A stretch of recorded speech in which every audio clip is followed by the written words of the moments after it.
Now, the difference between workshop gauges and inspection gauges. So, workshop gauges. So, workshop gauges are used by the operator during the manufacturing of parts in shop floors.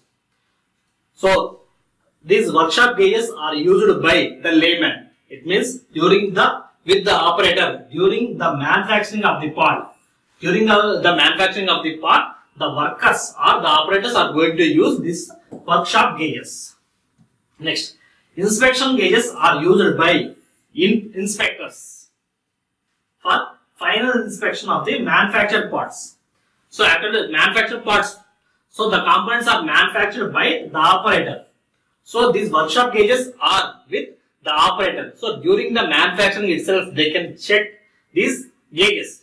So, once the component is accepted from the operator, after that the final inspection is done by the inspector.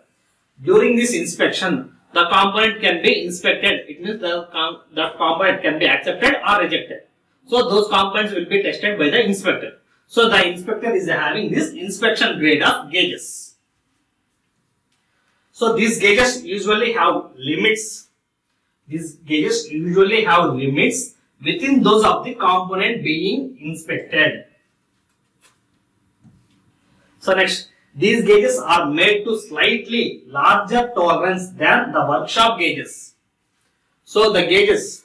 So, again, so clearly see this. So, if we are preparing the components, if we are preparing workshop gauges, the allocation of tolerances will be different if we are manufacturing inspection gauges. So, the allocation of tolerances are not uniform for workshop gauges as well as inspection gauges. So, workshop gauges. So, these gauges usually have limits within those of the components. So, within the work tolerance only we are allocating the tolerances, the gauge tolerances to the workshop gauges. Whereas, here in inspection gauges, these gauges are made to slightly larger tolerance than workshop gauges. So, the tolerance size of the workshop gauges is less compared to inspection gauges. Why? Because here we are giving some more larger dimension. It means larger tolerances than the workshop gauges. This is to ensure that the work which passes the workshop gauges will be accepted by the inspection gauges also. So, for accepting, so the workshop grade, the operator accepts the component and he further proceeded the process. So, if the inspector gauges are slightly less than the workshop gauges, so if it is the border, then most of the components will be rejected by the inspector. So, to avoid that, so we are giving some larger tolerance to the inspection gauges than these workshop gauges. So, the tolerance of the workshop gauges is arranged to fall inside the work tolerance. So, if you observe this is the work tolerance. So, the tolerances of, it means the gauge tolerance of the workshop gauges should be fall within these gauges. The tolerance on the workshop gauge is arranged to fall inside the work tolerance. So, this is the work tolerance. So, the gauge tolerances should be inside the limits. This is in inspection gauges. This is in workshop gauges. Whereas in inspection gauges, the tolerance on inspection gauges is arranged to fall outside the workshop tolerances. The tolerance on inspection gauges is arranged to fall outside the work tolerance. So, this is the work tolerance. For inspection gauges, we are allocating the tolerances, the gauge tolerance outside the limits. It means below the lower limit and above the upper limit. Whereas for workshop gauges, it is inside the work limit. So, it is inside the work tolerance. These gauge tolerances are inside the work tolerances. Whereas here the gauge tolerances are outside the work tolerances. The tolerance on inspection gauges here is arranged to fall outside the work tolerance. So, workshop gauges, some of the components which are in work tolerance limits may be rejected under workshop gauges. So, if we produce the component with these dimensions, then if we inspect the component, then the dimension, the component may reject. Though it is under the work tolerance, it may reject. Why? Because these gauges are, the gauges, we are giving tolerances inside the component, inside the work tolerance, so that the gauges, the size of the component will be reducing. So due to that, some of the components might be rejected. So some of the components which are in work tolerance limits may be rejected under workshop gauges. So though it satisfies our tolerances, it may reject by means of this workshop gauges. Whereas some components which are not in the work tolerance. So for example, if our component should be 30 minus 1 minus 3. So therefore the limits, the upper limit will be 29 and the lower limit should be 27. So if the component here, the higher limit should be 29 and the lower limit should be 27. So if the component is 28 also, here if the component is 28, then by means of work tolerance it is rejecting, but by means of this inspection gauges it is accepting. Why? Because the gauge tolerance is outside. The gauge tolerances falls outside the work tolerance. So from here it will be, if it is 29, the component will be accepted, though it is rejected by means of work tolerances. Those can be accepted by means of gauge tolerances. Some components which are not in work tolerance. So if the component dimension is, one second, sorry, make this as 30.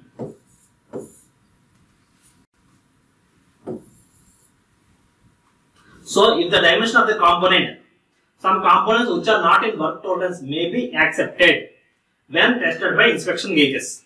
So if the size of the component is 30, then it can be rejected by means of work tolerances. So but those can be accepted by means of these gauge tolerances.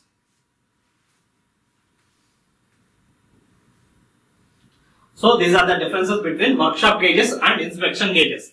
So before calculation, we need to identify which gauges we are going to produce, whether those are workshop gauges or inspection gauges. So if it is workshop gauges, we need to provide those gauges within the work tolerances. If it is the inspection gauges, we need to provide these tolerances outside the work tolerances.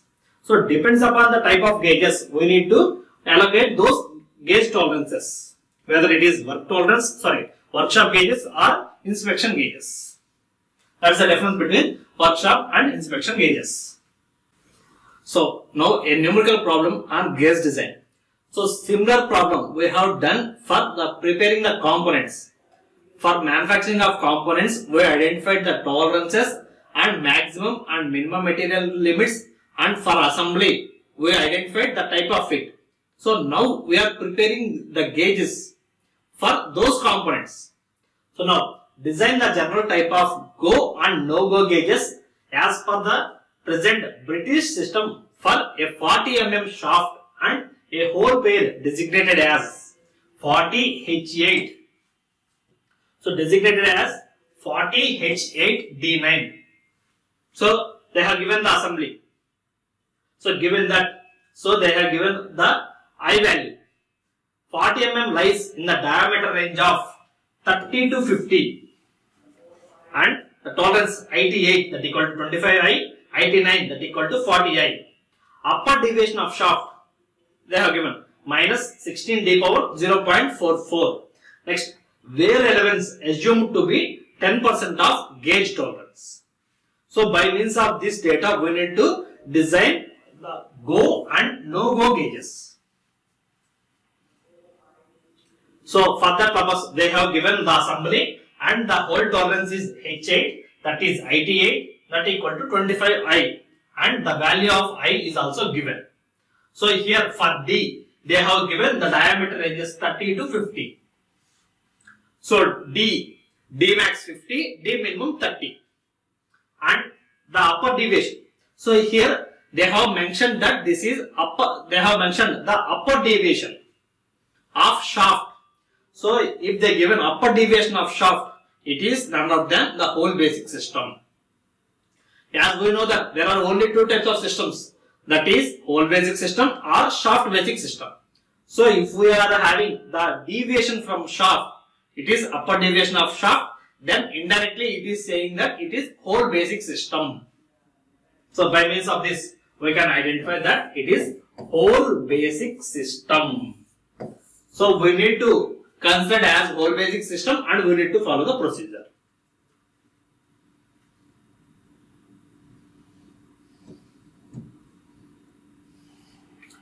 So let's go for the solution. So here they have given the assembly as 40H8D9. So next, standard diameter steps for 40 mm lies in the range of 30 to 50 mm. So therefore D maximum equal to 50 and D minimum equal to 30. So for identifying D, we need to follow this. So D equal to, so D equal to root of 50 into 30. That is D maximum 50 and D minimum 30. So therefore we got the value of D. Next, fundamental tolerance of unit of I. So they have mentioned I also. I equal to 0.453 cube root of D plus 0.001 D. So if we substitute this D value here and then here, then we can get the value of 1.57 micrometers. So in the class itself we discussed that the I value is in microns. So whatever we are getting, that is in microns. Next, for the hole quality H8. So in the problem itself they have given IT8 that equal to 25I.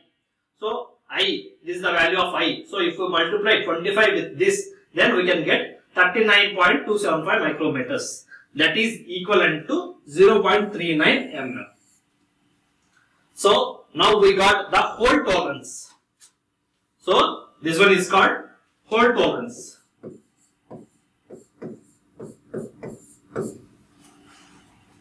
So the next one. So for a hole, fundamental deviation is 0. So indirectly from the problem we have identified that it is hole basic system.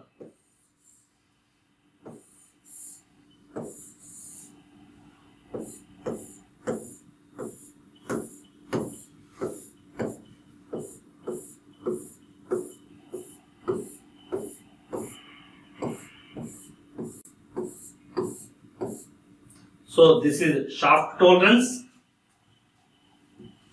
So this one is shaft tolerance and this one is hole tolerance.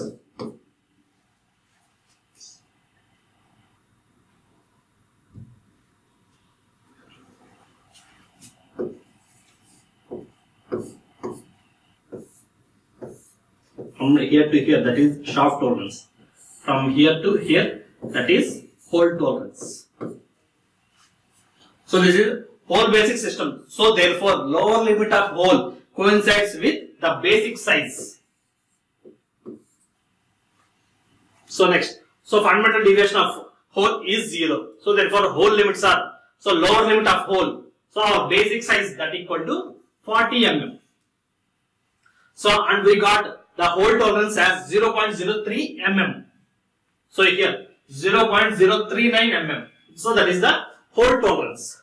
So therefore here the hole tolerance is 0.039 mm. So basic size is 40. So therefore the lower limit of hole. So this one is lower limit of hole and this one is upper limit of hole. So again this one is lower limit of shaft and here, sorry, upper limit of shaft and here it is lower limit of shaft. So now we got lower limit of shaft that equal to 40 degrees. Now upper limit of shaft that equal to lower limit of, sorry, upper limit of hole that equal to lower limit of hole plus hole tolerance. So therefore higher limit of hole that equal to lower limit of hole plus hole tolerance that equal to 0.049. So therefore hole tolerance equal to upper limit of hole minus lower limit of So lower limit of hole, that equal to hole tolerance. So by means of these calculations also we can get the hole tolerance. So this is the hole tolerance. Next one. So for shaft, so the tolerance is D9. It means IT grade 9. So therefore IT 9, that equal to 40I. So the earlier slides, so in the earlier cases we identified that I equal to 1.571. So here we are substituting that I 40 into 1.57, that is equivalent to 0.063 mm. So this is shaft tolerance.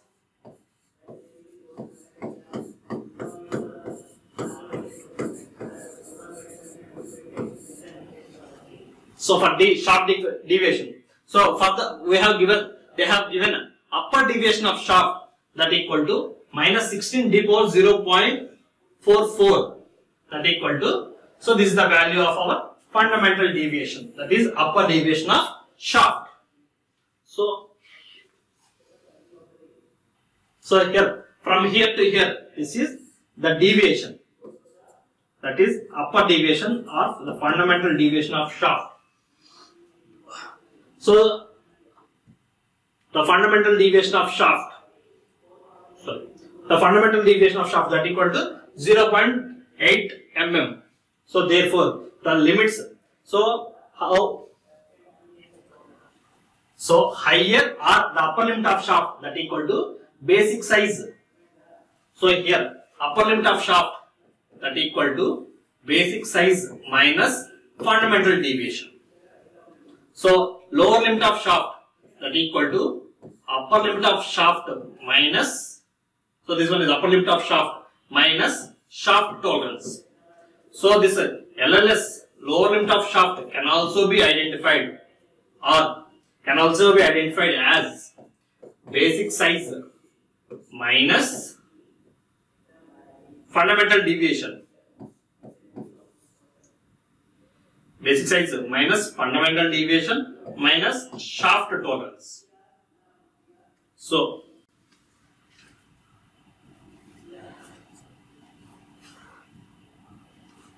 basic size minus fundamental deviation minus shaft deviation.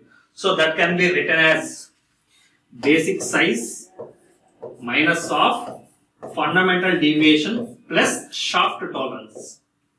So minus we have taken minus as common, so that it has fundamental deviation plus shaft tolerance. So higher limit of shaft, that equal to basic size minus fundamental deviation. Basic size minus fundamental deviation, that equal to 39.92 mm. This is upper limit of shaft or higher limit of shaft. So next, lower deviation of shaft, that equal to lower limit of shaft, that equal to basic size minus fundamental deviation plus shaft tolerance. Basic size minus of, so 0.80, that is FD plus shaft tolerance. So therefore we got the lower limit of shaft. So therefore shaft deviation equal to upper limit or higher limit of shaft minus lower limit of shaft, that equal to 0.063, that is the shaft tolerance. So therefore now the limits for hole, it is 40, the upper limit is 0.039 and the lower limit is 0. Why? Because this is hole basic system. For shaft it is 40 minus 0.080 minus 0.143. So these are the limits for shafts and hole. Now we need to prepare gauges for that. So now we identified the upper limit, that means higher limit of hole, lower limit of hole. Next, higher limit of shaft, lower limit of shaft, shaft tolerance, hole tolerance and fundamental deviation. So till now we identified the dimensions of the component. Now we need to prepare gauges, go and no go gauges for these components. So gauge tolerance for hole. So gauge tolerance equal to 10% of work tolerance. So in the problem itself they have mentioned that gauge tolerance, that equal to 10% of work tolerance. So now gauge tolerance of hole, that equal to 10% of hole tolerance. So this is the hole tolerance, that is 0.039 is our hole tolerance. Therefore 0.0039 is our gauge tolerance. So now wear allowance for a hole, so that is 10% of gauge tolerance. So wear allowance equal to 10% of gauge allowance. Therefore 10 wear allowance equal to 0.00090039 mm. So now gauge tolerance for shaft, that equal to gauge tolerance for shaft, that equal to 10 mm of shaft tolerance. So this is the shaft tolerance. So 10 mm of, so 10% of shaft tolerance, that equal to 0.0063 mm. Next, wear allowance of shaft, that equal to 10% of this gauge tolerance. So 10% of this gauge tolerance, that equal to 0.00063 mm. So these are the allowances. These are the gauge allowance and work allowances. Sorry, wear allowances. So by means of work tolerances, we identified gauge tolerances as well as wear tolerances. So now for designing, the limits of the go plug gauges are as follows. So first, lower limit, that equal to basic size plus wear allowance. So basic size, lower limit of hole, that equal to basic size plus wear allowance, that equal to 40 plus this one. Next, higher limit, basic size plus wear allowance plus gauge tolerance. So we already discussed during the wear tolerances how we are allocating the wear tolerances. So higher limit that equal to basic size plus wear allowances or wear tolerance. After that we have to add the gauge tolerance. So high limit, that equal to 40 plus. So this is the wear tolerance and now this is the gauge tolerance. So this is the value of our higher limit of hole. So therefore the go limits for identifying the hole is 40 plus 0.00429 and plus 0.00039 mm. So these are the dimensions for producing go gauge for hole. Go plug gauge. Next, we need to produce no go gauges. So as we mentioned in the wear allowance that no go gauges doesn't wear much. So only in rare cases those components are introduced into the component. So those gauges are introduced into the component. So that those components are not wearing. So due to that, wear allowance are not allocating to no go gauges. So the limits of no go plug gauges are as follows.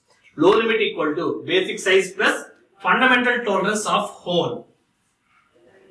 So next, higher limit, that equal to basic size plus fundamental tolerance of hole plus gauge tolerance. Next, higher limit, that equal to 40. High limit, basic size, fundamental tolerance, and this is the gauge tolerance. This is the gauge tolerance. So therefore, higher limit of hole, that equal to 40.0429 mm. So limits for no go gauge. No go gauge, that equal to 40 minus 0.0429 and plus 0.040 mm. Next, now, so till now we discussed, we prepared, it means we manufactured, we got the solution for manufacturing go gauge as well as no go gauge for holes. It means no plug gauge and go plug gauge and no go plug gauge. So next, for shaft, we are preparing go snap gauges. So for shafts, we need to produce snap gauges, whereas for holes, we need to produce plug gauges. So now for snap gauges, higher limit equal to basic size minus fundamental deviation plus wear allowance.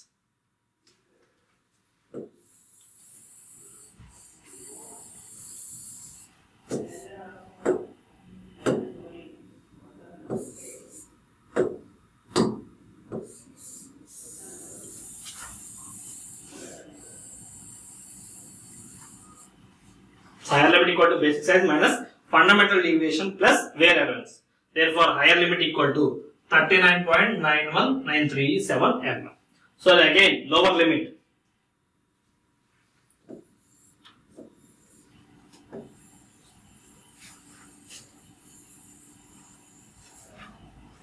So lower limit equal to basic size minus fundamental deviation plus wear allowance plus gauge allowance. So lower limit equal to, for go gauges, for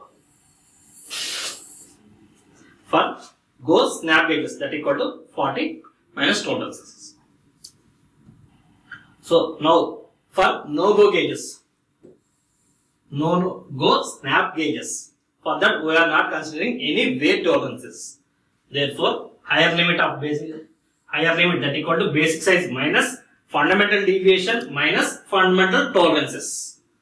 So this is the value of higher limit. Similarly, lower limit equal to basic size minus fundamental deviation minus fundamental tolerance minus gauge tolerance, whereas minus is common, so that all are positives on the side. So therefore lower limit equal to this.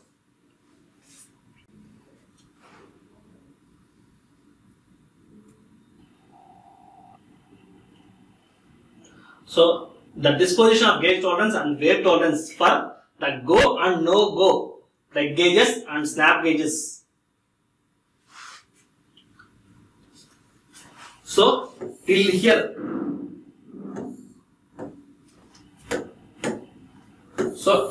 we already discussed that the upper limit of hole and lower limit of hole, the upper limit of shaft and lower limit of shaft, and then fundamental deviation.